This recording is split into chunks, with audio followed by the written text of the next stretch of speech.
Hey all welcome back to my channel Need to Needles. இன்னைக்கு நம்ம என்ன பார்க்க போகிறோம் அப்படின்னா சொல்யூஷனுங்கிற சாப்டர் தான் பார்க்க போகிறோம். ஓகேவா? இந்த இதில் இது கொஞ்சம் பெரிய சாப்டர் தான். நிறைய பார்ட்ஸ் போக போகுது, நிறைய லெக்சர்ஸ் போக போகுது, நிறைய வீடியோஸ் போக போகுது. ஓகேவா? ஆனால் எல்லா வீடியோஸும் பார்த்து எல்லா கொஷின்ஸ் நான் சால்வ் பண்ணுறதையும் கவனிச்சிங்கன்னா கண்டிப்பாக இந்த சாப்டர் உங்களுக்கு ஃபிங்கர் டிப்ஸில் இருக்கும். அதுக்கு நான் கேரண்டி. ஓகேவா? சூப்பரான நோட்ஸோடு நான் எடுத்துகிட்டு வந்திருக்கேன். இந்த நோட்ஸ் வந்து உங்களுக்கு டிஸ்கிரிப்ஷனில் நீங்கள் செக் பண்ணி பார்த்துக்கலாம். ஃப்ரீயாக அவைலபிளாக இருக்குது. பார்த்துடலாமா? சாப்டர் ஸ்டார்ட் பண்ணலாம். கொஞ்சம் பெரிய சாப்டர் தான், நிறைய வீடியோஸ் போகும். பட் எல்லா வீடியோஸும் பார்க்க ட்ரை பண்ணுங்கள். ரொம்ப சூப்பரான நோட்ஸோடு எடுத்துகிட்டு வந்திருக்கேன். பார்க்கலாம். First solutions. இது என்னோட ஹேண்ட் ரிட்டன் நோட்ஸ் தான். எக்ஸாக்ட் நோட்ஸ் வந்து நான் ஃப்ரீயாக உங்களுக்கு கொடுக்க போகிறேன். டிஸ்கிரிப்ஷனை செக் பண்ணி பாருங்கள். ஓகேவா? இப்போ பார்ட் ஒன்னோட இருக்கும். இது நம்மளோட பார்ட் ஒன். ஓகேவா? இதில் நம்ம பார்க்க போகிறது இன்ட்ரொடக்ஷன்லேருந்து ஸ்டார்ட் பண்ணலாம். Okay. First components of solutions do not react. Solutions பற்றி ஒரு ஜென்ரல் இன்ட்ரடக்ஷன் தான் கொடுத்துருக்கேன். Components of solution do not react. NaCl solution. சொல்யூஷன்னா என்ன? எய்தர் எனி சால்வெண்ட் இருக்கும். கரெக்டாக? அதில் NaCl அதாவது சோடியம் குளோரைடு ப்ளஸ் வாட்டர் என்ன ஆக போகுது? ஜஸ்ட் நார்மலாக தான் இருக்கும். எந்த ரியாக்ஷனும் நமக்கு நடக்காது. அதை தான் மீன் பண்ணியிருக்காங்க. Components of solution do not react. Next, if the components react, it is not a mixture, or it is not a mixture, therefore not a solution அப்படிங்கிறதையும் கொடுத்துருக்கேன். ஓகேவா? அப்படின்னா அது மிக்சராக இருக்காது, அது சொல்யூஷனும் நம்ம சொல்ல முடியாது. Na ப்ளஸ் NaCl கூட வாட்டர் ஆட் பண்ணோன்னா no reaction, therefore it is a solution. Na கூட வாட்டர் ஆட் பண்ணோன்னா NaOH ப்ளஸ் H2ன்னு ரியாக்ஷன் ப்ரொசீட் ஆகிறதுனால அதை நம்ம சொல்யூஷன் அப்படின்னு எடுத்துக்க முடியாது. சொல்யூஷன் அப்படின்னு எடுத்துக்க முடியாட்டி it is not a mixture too. ஓகேவா? புரிஞ்சுதா? இப்போ சொல்யூஷன்ஸை நம்ம ரெண்டாக பிரிச்சுக்கலாம். Homogeneous mixture and heterogeneous mixture. Homogeneous mixture அப்படின்னா it is a clear mixture அப்படியா இருக்க போது. Only one phase is there. இங்கே not clear, concentration varies within the லிமிட்டாக இருக்க போது. ஓகேவா? இங்கே யூனிக் அப்பியரன்ஸாக இருக்கும், சேமாக இருக்கும், பார்க்கும்போது நமக்கு சேமாக இருக்கும். இங்கே பார்க்கும்போது சேமாக இருக்காது, கான்சன்ட்ரேஷன் வேரியாக இருக்க போது, ஃபேஸ் சேமான ஃபேஸாக நமக்கு இருக்காது. அதுதான் ஹெட்ரோஜீனஸ் மிக்சர். பட் ரெண்டுமே நமக்கு சொல்யூஷன் தான். சொல்யூஷன் நம்ம எதை சொல்லுவோம்? அதில் இருக்கிற காம்போனன்ட்ஸ் ரியாக்ட் ஆகாமல் இருந்துதான் அதை தான் நம்ம சொல்யூஷன்ஸ் அப்படின்னு சொல்லுவோம். இங்கே ஹோமோஜீனஸ் மிக்சரும் ஒரு சொல்யூஷன் தான், ஹெட்டிரோஜீனஸ் மிக்சரும் சொல்யூஷன் தான். ஏன்னா அது ரியாக்ட் ஆக போகிறது கிடையாது. இப்போ கிளியர் மிக்சராக இருந்ததுன்னா அது homogeneous. Not clear mixture, unclear மிக்சராக இருந்துச்சுன்னா ஹெட்டிரோஜீனஸ் மிக்சர் அப்படின்னு சொல்லுவோம். ஓகேவா? இங்கே NaCl சொல்யூஷன் வந்து ஹெட்டிரோஜீனஸ் மிக்சர் தான். கான்சன்ட்ரேஷன் வேரிஸ் ஃப்ரம் 0.1 to 5 மோலாராக இருக்க போது. ஹெட்டிரோஜீனஸ் மிக்சர் அடிஷ்னல் பாயிண்ட்ஸ் கொஞ்சம் இருக்குது, அதையும் பார்த்துடலாம். It is not a solution அப்படின்னு கொடுத்துருக்காங்க. ஓகேவா? Different phase. Next that is different physical ஸ்டேட்டில் நமக்கு இருக்க போது. Different composition is there. ஓகேவா? Different appearance maybe there. ஓகேவா? இதில் டிஃப்ரெண்ட்டாக இருக்க போது. Different state, different phase, different composition, different அப்பியரன்ஸில் இருக்க போது. எக்ஸாம்பிள்ஸ் பார்த்துடலாம். Milk, blood, sand, water. Milk, blood, sand, water இதெல்லாம் இதிலிருந்து நீட் பேசிஸில் கொஷின் வரதுக்கான சான்சஸ் கிடையாது. பட் ஸ்டில் இன்ட்ரொடக்ஷன்லேருந்து ஸ்டார்ட் பண்ணணும், ஸ்க்ராட்ச்லேருந்து எடுத்துகிட்டு போகணும் அப்படிங்கிறதுக்காக நான் இதெல்லாம் கொடுத்துருக்கேன். ஓகேவா? இப்போ டிஃப்ரெண்ட் டைப்ஸ் ஆஃப் சொல்யூஷன்ஸ் பார்த்துடலாமா? அதில் பைனரி சொல்யூஷன் அப்படிங்கிறது இருக்குது, டெர்ஷரி சொல்யூஷன் அப்படிங்கிறது இருக்குது, குவாட்டர்னரி சொல்யூஷன் அப்படிங்கிறது இருக்குது. பைனரி சொல்யூஷன்னா என்ன? Two components is there. Tertiary solution, ternary solution அப்படின்னும் சொல்லலாம். That is three components are தேர்.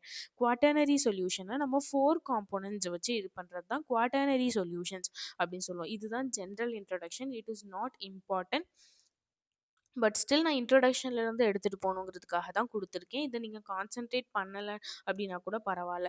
இது மெயினாக எதுக்கு தேவைப்படும்னா போர்ட்ஸுக்கு தேவைப்படலாம். ஓகேவா? எனி ஸ்டேட்மெண்ட் பேஸ்டு கொஷின்ஸ்க்கு தேவைப்படலாம், பட் நீட்டுக்கு இது தேவை இல்லை. நெக்ஸ்ட் ப்ரொசீட் பண்ணலாமா? இப்போ காம்போனன்ட்ஸ் இன் சொல்யூஷன். ஒரு சொல்யூஷன்னா அதில் என்னெல்லாம் இருக்கும் பார்த்துடலாமா?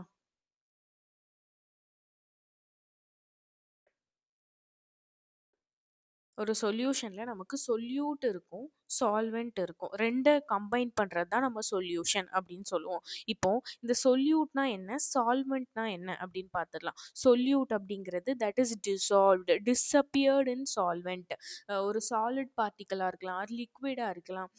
என்னவா இருந்தாலும் சரி, அத நம்ம டிசால்வ் பண்ண போறோம். எத எடுத்து நம்ம டிசால்வ் பண்ண போறோம் அப்படிங்கிறது தான் வந்து நம்ம சொல்யூட் அப்படின்னு சொல்லுவோம். இப்போ salt plus water, that is NaCl சொல்யூஷன்ல நமக்கு சால்ட் தான் சொல்யூட், வாட்டருங்கிறது சால்வெண்ட். எதுல டிசால்வ் பண்ண போறோம் அதை நம்ம சால்வெண்ட் அப்படின்னு சொல்றோம், எதை டிசால்வ் பண்ண போறோம் அதை நம்ம சொல்யூட் அப்படின்னு சொல்லுவோம். ஓகேவா? NaCl, KCl, யூரியா, சுக்ரோஸ் இது எல்லாமே நமக்கு சொல்யூட்ல வரும். Solute is generally present in smaller குவான்டிட்டியில இருக்க போகுது. Next, solvent, the substance in which solute dissolves, like water and alcohol. Generally, solvent is present in larger quantity. Same, நம்ம salt plus water எக்ஸாம்பிள் எடுத்துக்கிட்டாலும் கூட இது நமக்கு லார்ஜர் குவான்டிட்டியில் இருக்கும். இந்த சால்ட்டை நம்ம கம்மியாக ஆட் பண்ணுவோம். ஓகேவா? இப்போ number of solute may be many but only one solvent exists for a given solution. இது ரொம்ப ரொம்ப ரொம்ப இம்பார்ட்டண்ட், தெரிஞ்சு வச்சுக்க வேண்டிய ஒன்று. என்னன்னா, நமக்கு சால்வெண்ட் ஒன்றா தான் இருக்க போகுது, ஆனால் அதில் ஆட் பண்ணுற சொல்யூட் வந்து நமக்கு வேரி ஆகும். கரெக்டா? அதில் ஆட் பண்ணுற சொல்யூட் வந்து நமக்கு வேரி ஆகும். இது டைப் 1 இருக்கலாம், இது டைப் 2 இருக்கலாம், இது டைப் 3 இருக்கலாம், இது டைப் 4 இருக்கலாம். பட் சால்வெண்ட்டோட டைப் ஒன்லி ஒன்னா தான் இருக்கும். ஓகேவா? Next, different types of solutions பார்த்துடலாம். Aqueous solution, non aqueous solution, 2 division இருக்கு. ஏக்வஸ் சொல்யூஷன்னா வாட்டர் மட்டும்தான் சால்வெண்ட்டாக இருக்கும், அதை நம்ம aqueous solution or aqueous solution எப்படி வேணாலும் ப்ரொனவுன்ஸ் பண்ணிக்கலாம். நெக்ஸ்ட், நான் ஆக்வஸ் சொல்யூஷன் அப்படிங்கிறது water is not a solvent, அதில் நமக்கு ஆல்கஹால் சால்வெண்ட்டாக இருக்கலாம், கெரோசின் சால்வெண்ட்டாக இருக்கலாம், பெட்ரோல் சால்வெண்ட்டாக இருக்கலாம். But water is not a solvent, அதை தான் நம்ம நான் ஆக்வஸ் சொல்யூஷன் அப்படின்னு மீன் பண்ணுறோம். Next, usually solvent is present in larger quantity. So solution gets the physical state of solvent or solution looks like solvent. இது எல்லாருக்கும் ஆப்வியஸ்லி தெரிஞ்சது தான். Physical state of the solution takes the physical state of the solvent. Solvent எந்த physical ஸ்டேட்டில் இருக்கோ அதுதான் சொல்யூஷனோட physical ஸ்டேட்டாக சொல்லுவோம், ஏன்னா அதுதான் லார்ஜர் குவான்டிட்டியில் இருக்க போகுது. Next, types of solution based on physical state of solute and சால்வெண்ட்டை வச்சு பிரிச்சிருக்காங்க. இது NCERT டெக்ஸ்ட் புக்கில் இருக்குது. இது ரொம்ப ரொம்ப முக்கியம், இது கேட்டிருக்காங்க. நீட் 2025ல கேட்ட ஒரு கொஷின், இதிலிருந்து ஒரு கொஷின் வந்திருக்கு. ஓகேவா? லிட்டில் ட்ரிக்கியாக தான் இருந்துச்சு, பட் ஸ்டில் நீங்கள் தெரிஞ்சு வச்சுக்க வேணும். இதை ஸ்கிப் பண்ணாதீங்க, இதை பார்த்துக்கோங்க. 25ல கேட்டிருக்காங்க, பட் இவ்வளோ ஈஸியாக வரல, கொஞ்சம் ட்ரிக்கியாக தான் இருந்துச்சு. ஓகேவா? நெக்ஸ்ட், இதில் சொல்யூட் எப்படி இருந்தால், சால்வெண்ட் எப்படி இருந்தால் நமக்கு என்ன மாதிரியான சொல்யூஷன் ஃபார்ம் ஆகும், இதை தான் போட்டிருக்காங்க. சாலிடாக இருந்ததுன்னா அலாய்ஸ், பிராஸ், பிரான்ஸ், 22 கேரட் கோல்டு, இதெல்லாம் நமக்கு இதில் வரும். இப்போ சாலிட் லிக்விடாக இருந்துச்சுன்னா NaCl solution, urea solution, sucrose solution அதெல்லாம் வரும். இதில் சால்ட் சொல்யூட் நமக்கு சாலிடு, வாட்டர் நமக்கு லிக்விட். நெக்ஸ்ட், சாலிட் அண்ட் கேஸாக இருந்ததுன்னா camphor and nitrogen gas. Liquid and சாலிடாக இருந்துச்சுன்னா அமல்கம்.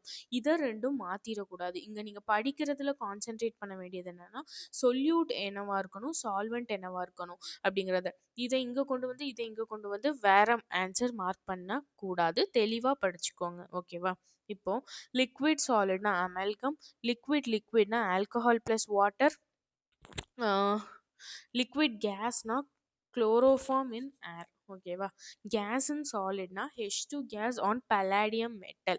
கேஸ் அண்ட் லிக்விட்னா soda dissolved in oxygen, soda or dissolved oxygen in water. Gas and கேஸுங்கிறது நமக்கு ஏர் வரும், தெரிஞ்சது தான். ஓகேவா? if solid is solvent, then that solution is called solid solution. It will appear like solid. சாலிடும் நமக்கு சால்வெண்ட்டாக இருக்கலாமான்னா இருக்கலாம், கண்டிப்பாக இருக்கலாம். சால்வெண்ட் இதில் நம்ம சாலிட் பார்த்துருக்கோம், தட் இஸ் அலாய்ஸ் இருக்கா. இன்னொரு சாலிட் இருக்கு, தட் இஸ் அமல்கம். இருக்கா? சாலிடும் சால்வெண்ட்டா இருக்கலாம், சால்வெண்ட் சாலிடா கூட இருக்கலாம், எப்படி வேணாலும் சொல்லிக்கலாம். Next, if liquid is solvent then that solution is called liquid solution, it will appear like a liquid. liquid solution ஓட எக்ஸாம்பிள்ஸ் என்ன? இது எடுத்துக்கலாமா? NaCl சொல்யூஷன் எடுத்துக்கலாமா? Next, if gas is solvent then that solution is called gaseous solution, it will appear like a gas. அதுக்கு என்ன example? ஏர் எடுத்துக்கலாம், கேம்ஃபரின் nitrogen gas எடுத்துக்கலாம். இதெல்லாம் எக்ஸாம்பிள்ஸாக எடுத்துக்கலாம். State of solution depends on solvent state. இதை தான் ப்ரீவியஸாக ஒரு ஸ்டேட்மெண்ட் பார்த்துருந்தோம். சேம் ஸ்டேட்மெண்ட் தான் இங்கே ரிப்பீட் ஆயிருக்கு. இதெல்லாம் நீட்டில் கேட்பாங்கன்னா இந்த டேபிள் தான் கேட்பாங்க. இதுக்கு மேலே இந்த 2 பேஜஸ்ல இருந்து கேட்கறதுக்கு சான்சஸ் இல்லை. பட் ஸ்டில் நம்ம தெரிஞ்சு வச்சுக்கணும். எல்லாமே இம்பார்ட்டண்ட், எதையுமே ஸ்கிப் பண்ணக்கூடாதுங்கிறதுக்காக நான் கொடுத்துருக்கேன். இது ஃபுல் ஃப்ளெஷ்டு நோட்ஸாக தான் உங்களுக்கு இருக்குது. தயவு செய்து பார்த்து படிங்க. நோட்ஸ் பிரிண்ட் அவுட் எடுத்துக்கோங்க, ஆர்எல்ஸ் நீங்களே ஹேண்ட் ரிட்டனாக இதை பார்த்து காப்பி பண்ணுங்கள். சூப்பரான நோட்ஸ் நான் எடுத்துகிட்டு வந்திருக்கேன், யூஸ் பண்ணிக்கோங்க. ஓகேவா? நெக்ஸ்ட்டு வீடியோஸில் கான்சன்ட்ரேஷன் டேர்ம்ஸ்லேருந்து கவர் பண்ணலாம். ஃபர்ஸ்ட் பார்ட்டில் இது வரைக்கும் போதும். நெக்ஸ்ட் பார்ட்டில் இருந்து கான்சன்ட்ரேஷன் டேர்ம்ஸ், அதுதான் ரொம்ப ரொம்ப முக்கியமான இது. சொல்யூஷன் சாப்டரே அதை பேஸ் பண்ணி தான் இருக்க போகுது. அதுவும் கொலிகேட்டிவ் ப்ராப்பர்ட்டிஸும் ரொம்ப ரொம்ப இம்பார்ட்டண்ட். இது வரைக்கும் படிக்கலைன்னா கூட நெக்ஸ்ட் பார்ட்ல இருந்து படிக்க ஸ்டார்ட் பண்ணுங்க. ஓகேவா? வீடியோ பிடிச்சிருந்துன்னா லைக் பண்ணுங்க, சப்ஸ்கிரைப் பண்ணுங்க. தேங்க்யூ.